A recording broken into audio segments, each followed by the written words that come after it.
मेरे साथ कांग्रेस पार्टी के बड़े नेता राज्यसभा सांसद जयराम रमेश जी है। खास बातचीत के लिए 4 बार नेता प्रतिपक्ष को रोका गया है और जेपी नड्डा अबोध बालक भी कह रहे हैं। देखिए, 4 दिन से लगातार रोका गया है नेता प्रतिपक्ष लोकसभा को।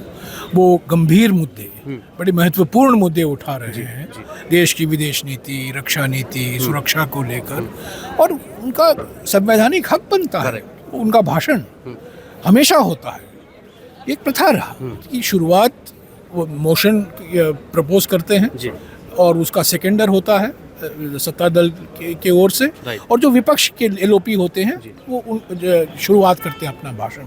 4 दिन से लगातार उनको रोका गया है और आज तो शोर शराफे में पास हो गया मोशन ऑफ थैंक्स। पर मैं आपको याद दिला दूं, बीजेपी को याद दिला दूं, प्रधानमंत्री को याद दिला दूं, हालांकि प्रधानमंत्री मौजूद नहीं थे आज लोकसभा में। 2004 को 10 जून 2004 को डॉक्टर मनमोहन सिंह जी जवाब नहीं दे पाए, रोका गया और मोशन ऑफ थैंक्स पारित हुआ।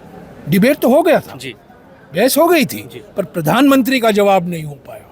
और जब प्रधानमंत्री दूसरी बार बोले वो 10 मार्च 2005 को, उन्होंने हंसी मजाक में कहा, मैं राष्ट्रपति, तब के राष्ट्रपति अब्दुल कलाम जी, मैं कलाम साहब, मैं उनको 2 बार धन्यवाद दे रहा हूँ, एक 2004 के भाषण के लिए और आप ये 2005 के भाषण के लिए। तो ये गलत बात है। और आज राज्यसभा में भी नेता प्रतिपक्ष ने ये मुद्दा उठाया कि पार्लियामेंट के 2 स्तंभ होते हैं, लोकसभा और राज्यसभा, और ये जुड़े हुए स्तंभ है। अगर एक स्तंभ पर आक्रमण होता है, दूसरा स्तंभ खिलखिलाता है, कमजोर होता है। तो क्यों नहीं आप नेता प्रतिपक्ष को बोलने दे रहे हैं? जवाब नहीं आया। जवाब ये आया कि लोकसभा के मुद्दे राज्यसभा में नहीं उठाए जा सकते। अरे, चेयरमैन साहब का रूलिंग है। धनखड़ साहब को अब ये भूल गए आप? धनखड़ साहब ने 2 साल पहले ही रूलिंग दिया था कि दुनिया में ऐसी कोई चर्चा, किसी भी मुद्दे पर आप चर्चा कर सकते हैं। उन्होंने कहा, साफ कहा। और चेयर ने कहा, जब चेयर कहता है, वो चेयर का रूलिंग बनता है, किसी एक व्यक्ति का रूलिंग नहीं बनता है। चेयर का रूलिंग है कि सभी मुद्दे पर बहस हो सकती है। लेकिन सर, सवाल ये है कि जिस तरीके से टिप्पणी व्यक्त की जा रही है राहुल गांधी के ऊपर, अबोध बालक भारतीय जनता पार्टी के मंत्री कह रहे हैं, क्या जवाब देंगे? भारतीय जनता पार्टी की चरित्र दिखाता है।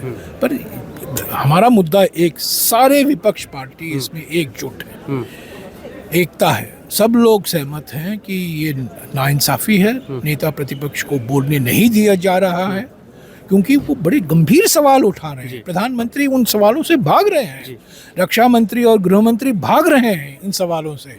कब तक ये भागते रहेंगे? जब पीएम राज्यसभा में बोलेंगे तो आप बोलने देंगे? अभी देखिए राज्यसभा में क्या होगा, बाद में देखा जाएगा। Thank you so much sir, हमसे बातचीत करने के लिए।